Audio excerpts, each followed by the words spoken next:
morning guys! Teacher A here and welcome to Gurong Pinoy sa Amerika. So for today, ang lesson natin ay isa sa pinakamadaling lesson sa quadratic equations and that is sum and product of roots. So ibig sabihin, kinukuha lang natin yung sum, si x sub 1 plus x sub 2 and then yung product which is x sub 1 times x sub 2 ng given na quadratic equation. Now, sa ating lesson ngayon, gagawin natin yung shortcut. Wherein, hindi na natin kukunin yung roots. Ang gagawin lang natin is, ifa-follow natin yung formula para makuha si sum and product. So, si sum of roots, ang formula natin ay negative b over a, while si product naman ay c over a. So, simulan na natin. Example number 1. X squared plus 3x minus 10 is equal to 0. So, first step, kailangan make sure na ang given natin ay nasa standard form, which means naka-equate siya sa 0. Ayan o, naka-equals 0 siya. So, since okay na siya, next step is, i-identify natin yung values ni A, B, and C para madali na nating i-plug in sa ating formulas. So, we have A, B, C.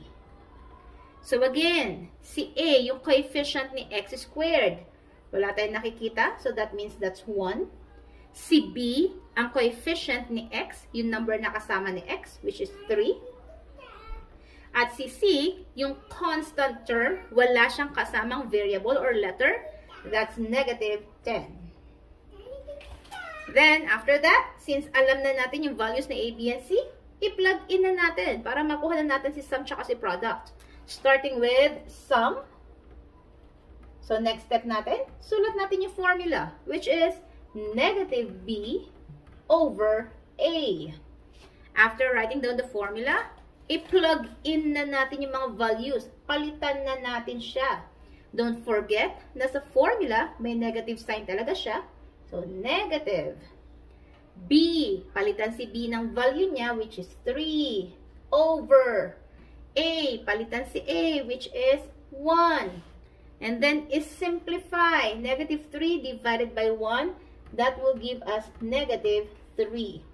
Therefore, si sum or si x sub 1 plus x sub 2 ay negative 3. Ang dali lang, diba? Next, si product naman. Kapag minultiply yung mga roots, anong lalabas? So, instead na kukunin yung roots, again, gamitin na lang natin yung formula na C over A. I-plug in ang values. Si C ay negative 10. Over si A ay positive 1. Is simplify, negative 10 divided by 1 ay negative 10. So, therefore, si product or si x sub 1 times x sub 2 ay negative 10. Now, i-check lang natin kung tama yung sagot natin using the long process. So, solve natin yung roots ng quadratic equation either by factoring, completing the square, using the quadratic formula. Okay? So, since factorable naman ang given, i-factor na lang natin. So, x squared plus 3x minus 10 is equal to 0. Factor natin. Meron tayong dalawang binomials equals 0. I-factor si x squared. So, that's x and x. Since ang a ay 1, madali lang siya i-factor out. So, sunod na step, i-factor lang natin yung last term na negative 10. Mag-isip ng dalawang numbers na kapag minultiply ay negative 10, kapag kinumbine ay positive 3. So, negative siya. So, that means ang minumultiply natin ay isang positive, isang negative. So, ano yun? Pwede ba yung 10 and 1? Negative 10 and 1? So, that's negative 9. Positive 10 and 1? Positive 9.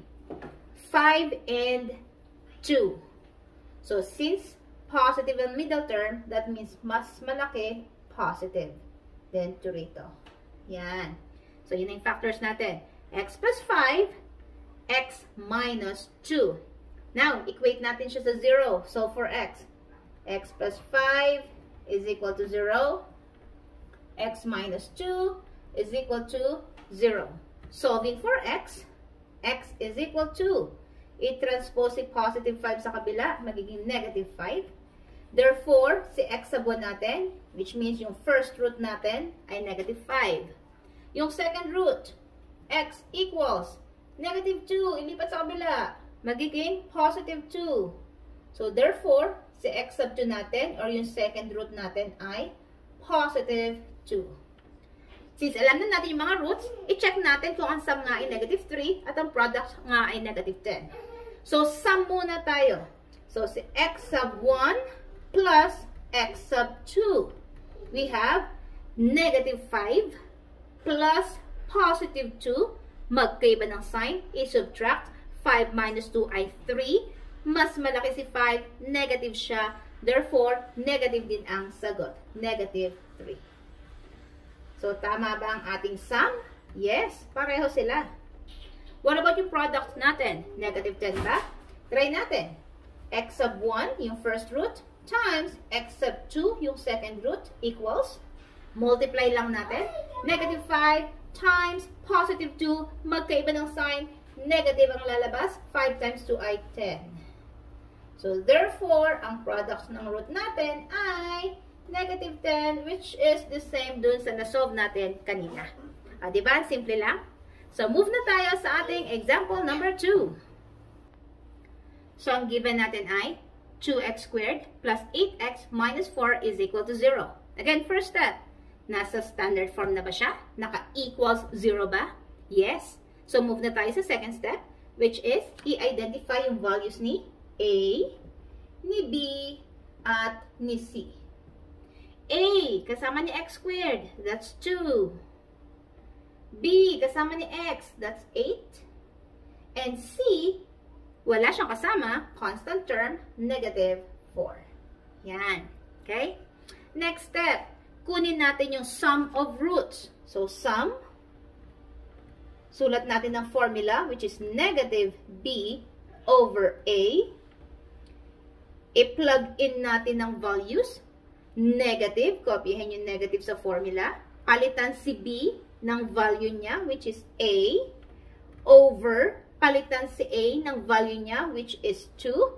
I-divide, negative 8 divided by 2, that will give us negative 4.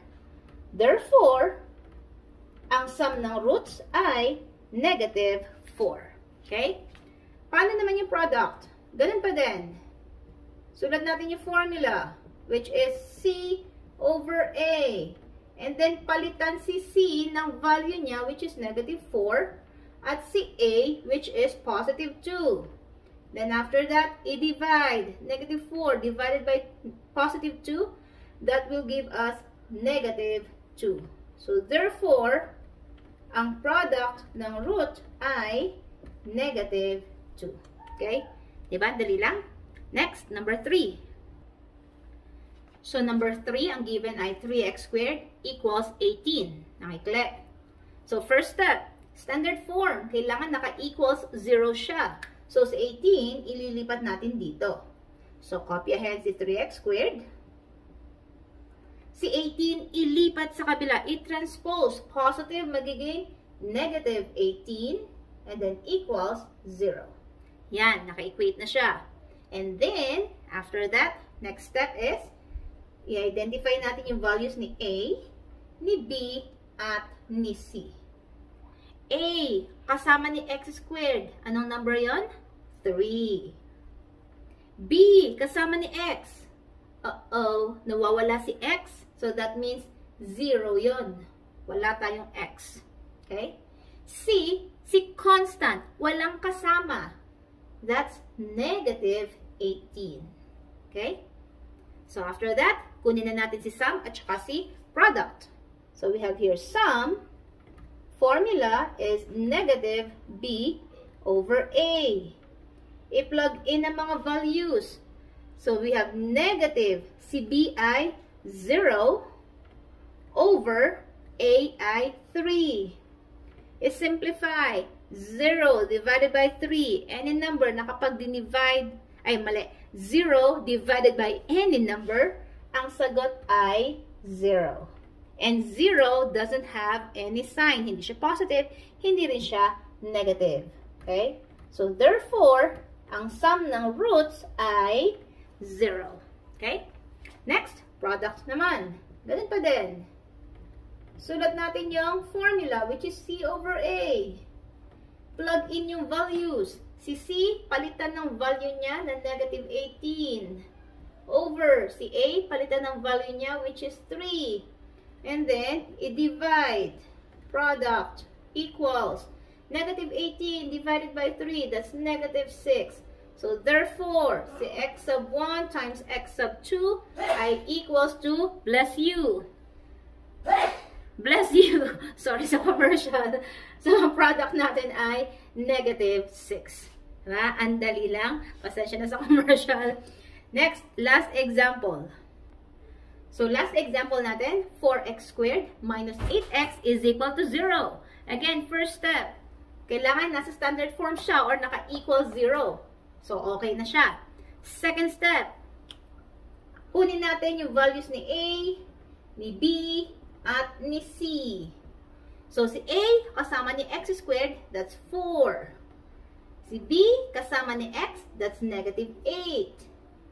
Si C, yung constant natin, walang kasama, nawawala siya, walang given. So, that's 0. Okay? Next, isolve na natin si sum. Si sum, formula, again, ay negative B over A. Palitan yung values ni B tsaka ni A. Kopyahin si negative sign. B ay negative 8. Yan, double negative tayo. Kapag double negative, lalagyan nyo ng parenthesis. Okay? Over. Si A. A ay 4. I-simplify. Negative times negative is positive. So, that's positive 8 over 4. I-divide. Ay, over 4 but 2. Sorry. That's over 4. Yan. And then, i-divide. 8 divided by 4 is 2. So, therefore, si sum ay 2. Diba yan? Iba yung sinusulat sa sinasabi ko. Next, product. So, si product, ulit, ang ating formula ay C over A. Palitan, si C ay 0. Si A ay 4. So, katulad ng kanina, kapag nag-divide ng 0 by any number, ang answer will always be 0. So, yung product natin ay 0. There you go. So, kung nakatulong ang aking video sa inyong lesson, kindly give me a like. And please, if ever hindi pa kayo member ng ating community, please mag-subscribe kayo para updated kayo sa ating mga tutorial videos. And that's all for today. See you on my next video. Paalam!